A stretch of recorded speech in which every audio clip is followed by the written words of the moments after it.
Doutor, meu pai não tá comendo direito faz uns 3 dias. Será que não é bom passar uma vitamina para ele? Você sabe fazer o atendimento seguro do idoso na sala de emergência? Vem comigo. Plantoneiros, bem-vindos a mais um vídeo. O assunto de hoje, o idoso no pronto-socorro, na sala de emergência. Antes de começar, aqueles dois recados. O primeiro, sempre checar a rotina do seu serviço. E o segundo, nunca deixar de falar com o especialista se você tiver dúvida ou julgar necessário. Além disso, é claro que eu vou pedir para vocês se inscreverem no canal e dar uma forcinha aí. Vamos responder, então vamos começar respondendo algumas perguntas que são muito comuns, né? Que são dúvidas frequentes de quem começa a dar plantão. E por que eu resolvi falar sobre o assunto, né? Qual a peculiaridade do atendimento do idoso na sala de emergência? Eu vou respondendo essas perguntas e a gente vai discutir ao longo do vídeo. O que muda, né? O que muda atender um idoso de um adulto? Por onde eu começo? O que é importante eu perguntar? E será que eu vou atender muito idoso no pronto-socorro ou isso não é tão comum? Vamos lá. Eu destaquei aqui, ó, pelos dados do IBGE 2019, nós temos no Brasil hoje 32,9 milhões de idosos, sendo que a população de 60 anos ou mais já é superior à de crianças com até 9 anos de idade. Então, aquela coisa que a gente estudava lá no cursinho, na escola, né, sobre a pirâmide, sobre a população no Brasil, nós já estamos vendo uma mudança importante. O número de idosos tem aumentado bastante e, consequentemente, você lá na sala da emergência, você no pronto-socorro, vai ter que atender bastante idoso. Qual é o panorama geral, né, do idoso na sala? O que muda ele dos outros pacientes? Que foi essa pergunta que eu acabei de fazer. Bom, é importante a gente ter em mente algumas coisas. A primeira, que os idosos necessitam com mais frequência de cuidados. Eles permanecem mais tempo na unidade de saúde, né, no pronto-socorro ou na sala de emergência, demandam mais exames, recursos e procedimentos, sendo que eles têm o dobro de chance de reinternações. E um idoso na sala de emergência tem 10 vezes mais chances de internar pelo pronto-socorro, principalmente se ele for maior do que 85 anos. Se ele tiver mais de 85 anos, as chances dele aumentam em 10 vezes, galera. Então, o que é legal a gente discutir aqui no vídeo? Qual é o panorama geral e quais são as queixas, né? Qual é a demanda do paciente e do acompanhante? Com quais queixas eu vou lidar ali no pronto-socorro? Eu como médico da sala de emergência ou do PS? Bom, de imobilidade. Doutor, de uns meses para cá minha mãe não tem andado. Ela tem ficado mais sentada, não consegue se equilibrar mais como antigamente. Ou ainda, doutora, minha mãe tem caído com frequência. Quedas, né, pessoal? Isso aqui vou ter um slide bônus lá no final só para falar de quedas. No quadro, falando de quadros demenciais, doutor, ele vive esquecido, não recorda mais o nome de pessoas queridas, não sabe como é que volta mais para casa, esquece algumas coisas no fogão. Será que é Alzheimer? Essa é uma pergunta muito comum que você lá no PS vai ter que responder. Ou transtornos depressivos ou transtornos de ansiedade. Doutor, meu pai tem muito medo de morrer, principalmente agora, nesses últimos anos, ele tem ficado muito angustiado, tem ficado mais deprimido, ou então tem medo de morrer, né? O paciente começa a se deparar com essa queixa aqui. Queixas de incontinência. O meu pai perde urina à noite, não consegue chegar ao banheiro ou faz xixi na cama. Delírio. Doutora, ela tem ficado muito agitada, né? E troca o dia pela noite. Casos de delírio são muito comuns.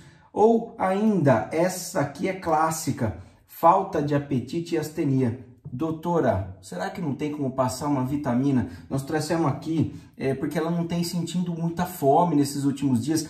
Existe alguma coisa que a gente possa fazer? Não é melhor fazer um sorinho, um complexo B, uma vitamina? Ou não dá para passar alguma vitamina para casa? Essa queixa também é bastante comum. E queixas inespecíficas, das mais variadas, não só por conta do paciente, mas por conta muitas vezes do acompanhante que traz algum problema, alguma angústia ali para você.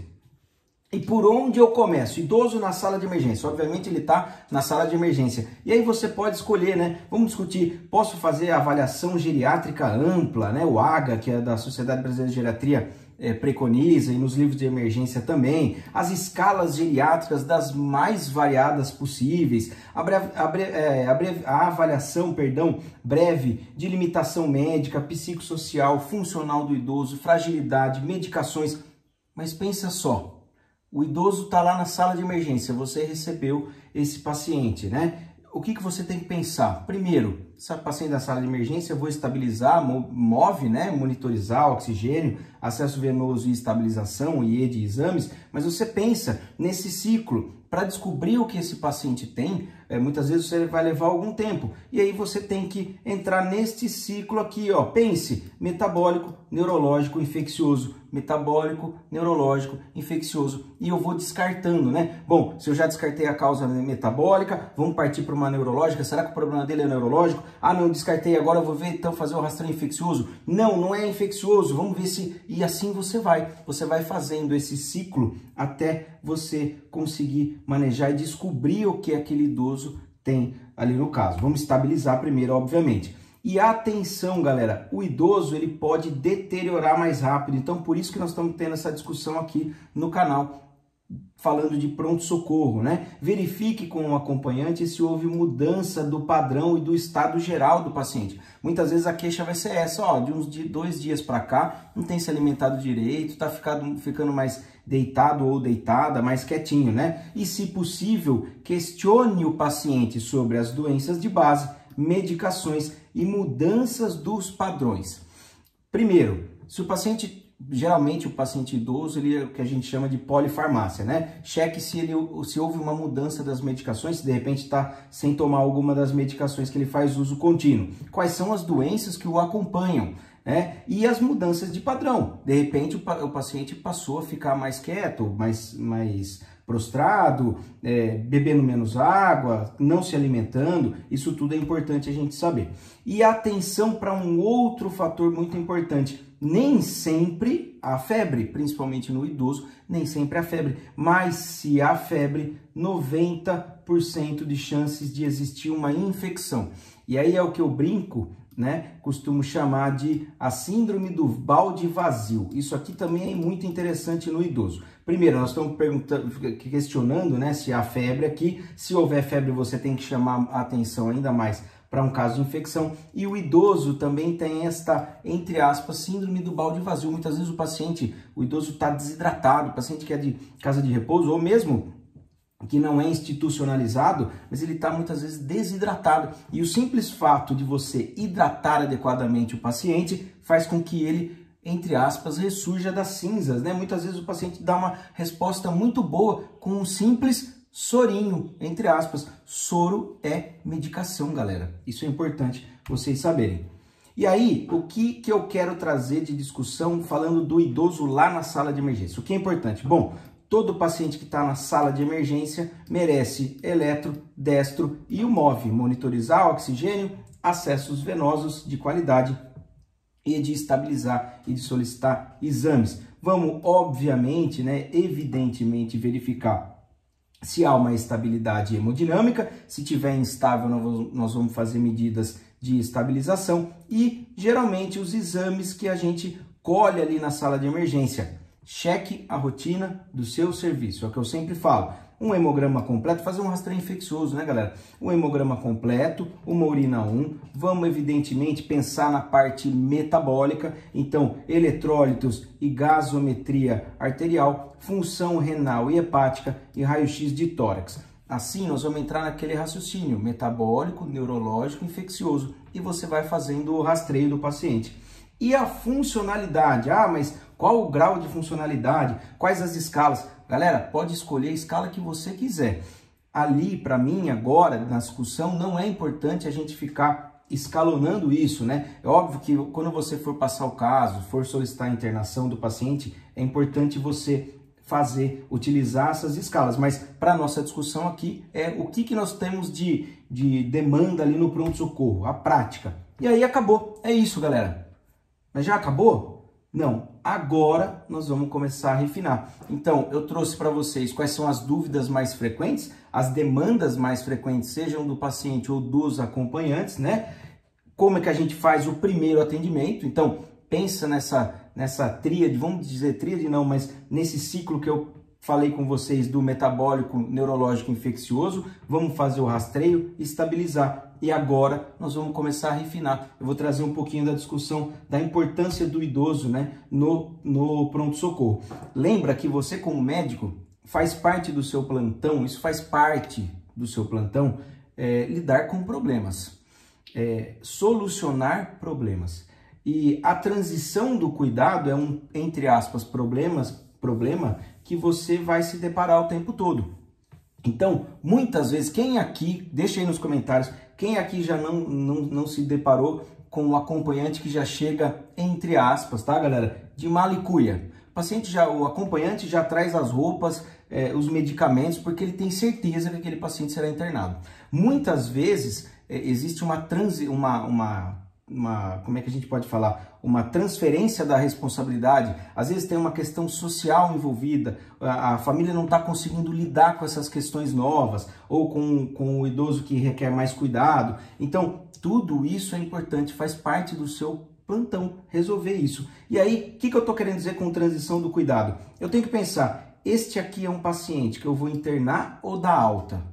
Obviamente, isso tudo é exame dependente, né, galera? Vai depender de como estão os exames, como é a resposta e do quadro clínico do paciente. Mas é importante você, desde o início da consulta, já começar a fazer esse planejamento. E caso eu vá internar, eu também pense nesse planejamento. Então, a transição do cuidado infere, né, em você avaliar o estado funcional prévio do paciente, fazer a abordagem paliativa exclusiva se necessária. Então, muitas vezes, não é o ideal, mas muitas vezes vai caber ao médico lá do pronto-socorro discutir o cuidado paliativo de alguns pacientes, discutir com a família, né, com os acompanhantes. Isso também faz parte, isso chama transição do cuidado.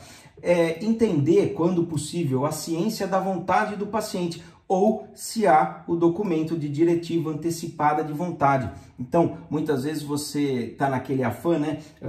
Principalmente o médico que é recém-formado, então chegou lá o vozinho rebaixado, vamos dizer que está um quadro de sepse, o paciente está instável, é uma sepse, está chocado, e você começa a querer fazer as medidas, né, de estabilização do paciente. Então o paciente está chocado, eu vou passar um acesso, vou ligar a droga vasoativa que for preciso, entro com antibiótico, se precisar já vou entubar. Mas calma, peraí, o paciente ou o acompanhante tinham um documento chamado Diretiva Antecipada de Vontade, em que ele declara que ele é um paciente oncológico, que já não tem mais proposta, não tem mais aquela proposta de tratamento, né? O segmento é um paciente que está em cuidados paliativos, e ele traz o documento dizendo, né, declarando que ele não deseja medidas invasivas. E aí, você, médico do pronto-socorro, foi lá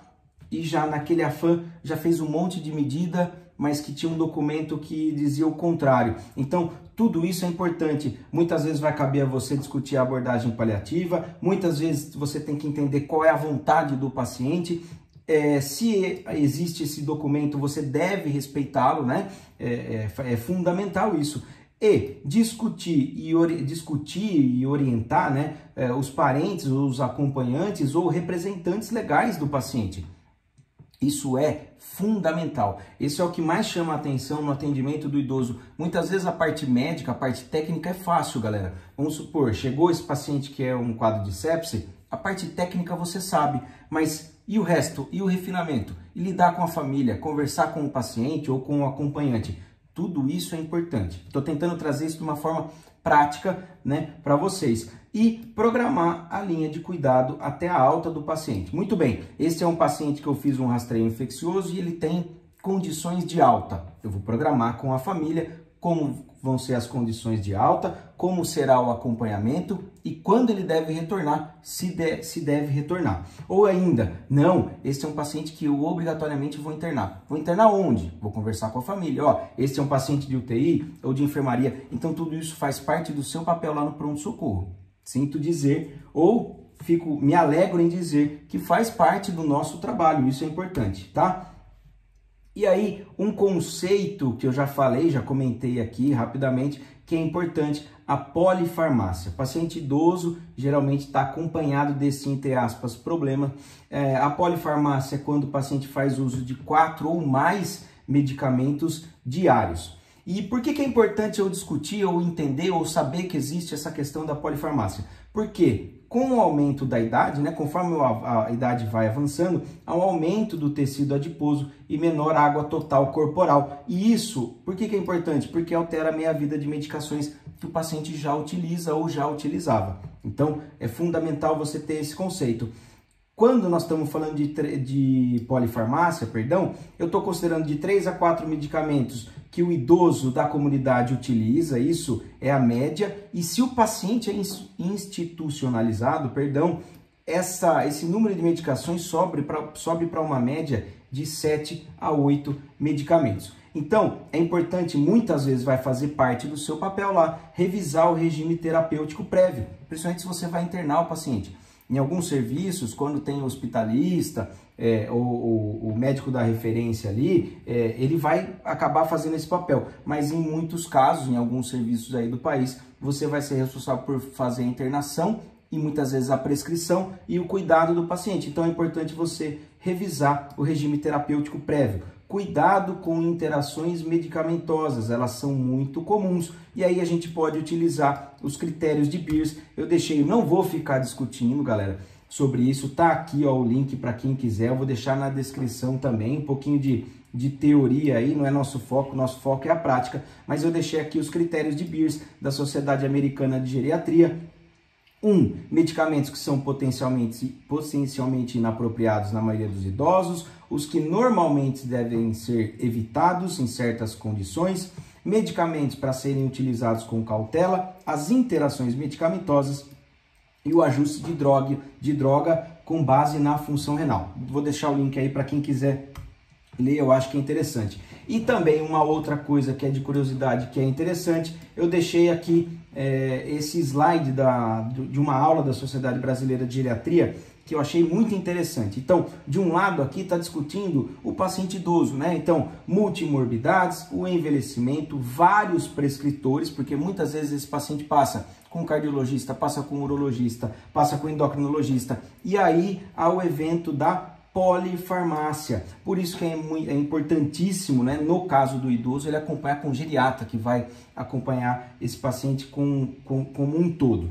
Problemas na dispensação e administração de medicamentos. Muitas vezes o idoso se confunde, muitas vezes o idoso esquece, né? Dificuldades de prescrição, voltar aqui, ó. Dificuldades de prescrição e orientação e problemas na monitoração. Muitas vezes você não vai acompanhar esse paciente. É um paciente que chegou lá no pronto-socorro e você nunca mais vê, ou vê uma vez a cada 2, 3 meses. E há a perda, né, da linha do cuidado.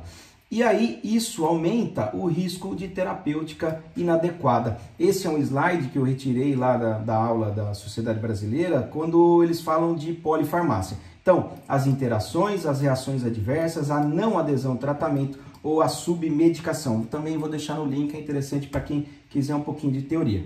E aí, terminando a parte teórica, as grandes síndromes geriátricas.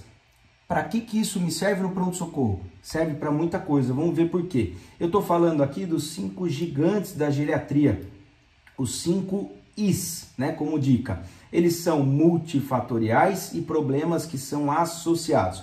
Eles estão relacionados com associação com maior mortalidade, portanto é problema nosso sim do pronto-socorro, da perda funcional do paciente e eles comprometem a qualidade de vida. Quais são os 5 gigantes? A insuficiência cognitiva, a incontinência, seja ela fecal ou urinária, instabilidade postural, ou seja, risco aumentado de quedas, olha lá você no pronto-socorro, imobilidade e iatrogenia.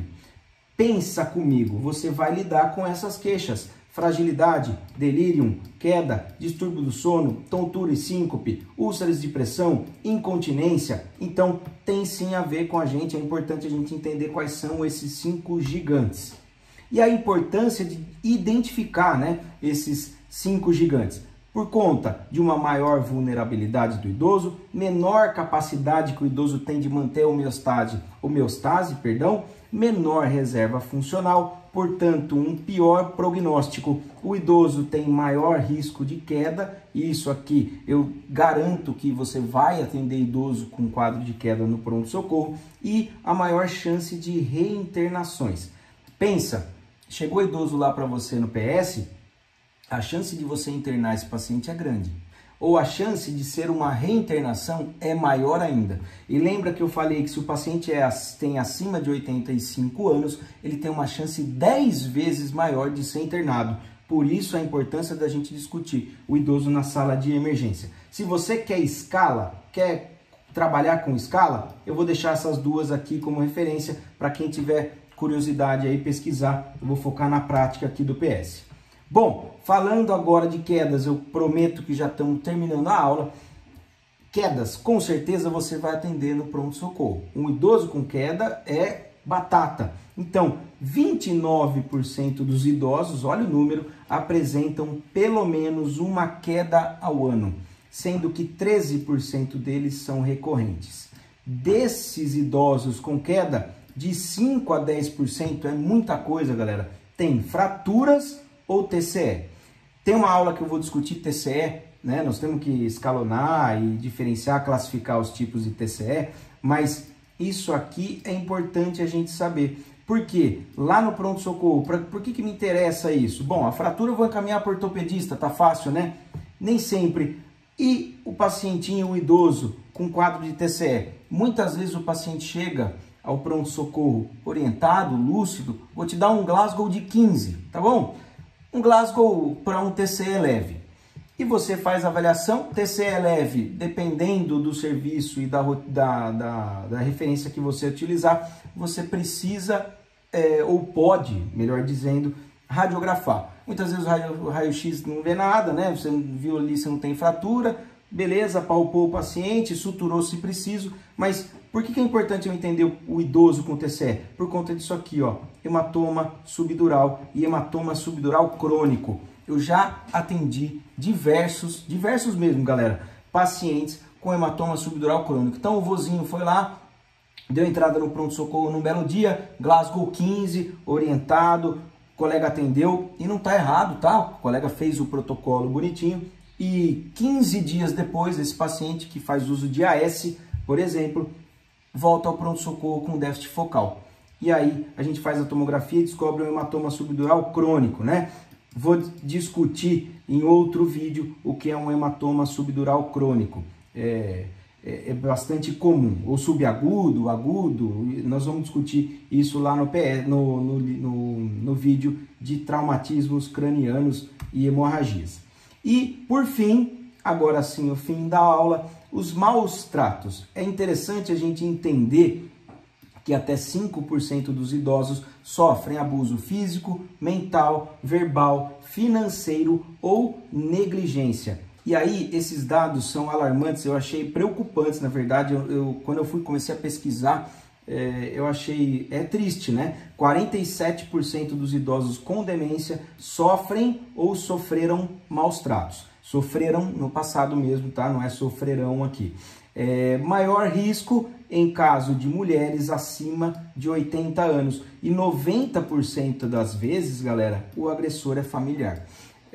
Obviamente, quando a gente fala em maus tratos e abuso, a gente está pensando principalmente em abuso físico, né? Em maus tratos físicos, mas muitas vezes é mental, verbal, financeiro. A pessoa explora aquele idoso, utiliza o dinheiro dela, ou quantas vezes, né, a gente não vê só no simples fato da pessoa agredir verbalmente mesmo, ou de fazer chantagens com o idoso. Isso é muito mais comum do que a gente imagina. E qual é o nosso papel ali no PS, no departamento de emergência? Bom, identificar possíveis maus tratos e acionar o serviço social. E aí muito cuidado, galera, com o que eu vou falar aqui. Há sinais, indícios, né? Quais são esses sinais e indícios? Lesões cutâneas, erupções, escoriações, desidratação, que é muito comum, ou desnutrição, fraturas, úlceras de pressão. Óbvio, não é todo idoso que chegou para você com úlcera de pressão que você vai considerar como maltrato. Todo idoso, então, que chega desidratado ao pronto-socorro, eu vou acionar o serviço social dizendo que é um maus tratos? Não, galera. Você tem que tentar ter muito cuidado, né? Tentar entender como é que está a rotina, a dinâmica, ver quais são os sinais. Muitas vezes os sinais são clássicos, são claros, evidentes, tá? Eu já atendi um idoso uma vez no pronto-socorro, assim, desidratado 5 cruzes em 4. Estou brincando aqui entre aspas, mas ele implorava por água. Então, este é um caso de maus tratos. É importante a gente fazer o nosso papel ali como médico, acionando o serviço social, caso a gente tenha dúvidas. Beleza, galera? Espero que vocês tenham gostado. Eu vou deixar aqui o link de outra rede social para vocês curtirem também. Agora lá no Instagram, segue a gente no Instagram, porque a gente vai estar fazendo discussão de caso clínico e postando sempre um caso de pronto-socorro para a gente discutir ali e utilizar mais essa plataforma. Se você gostou desse conteúdo, compartilhe com algum amigo médico ou algum estudante de medicina para ajudar o canal a crescer e a gente trazer sempre assuntos relevantes para a prática do pronto-socorro, o plantoneiro, o que você não pode não saber, beleza? Valeu, moçada, um abraço!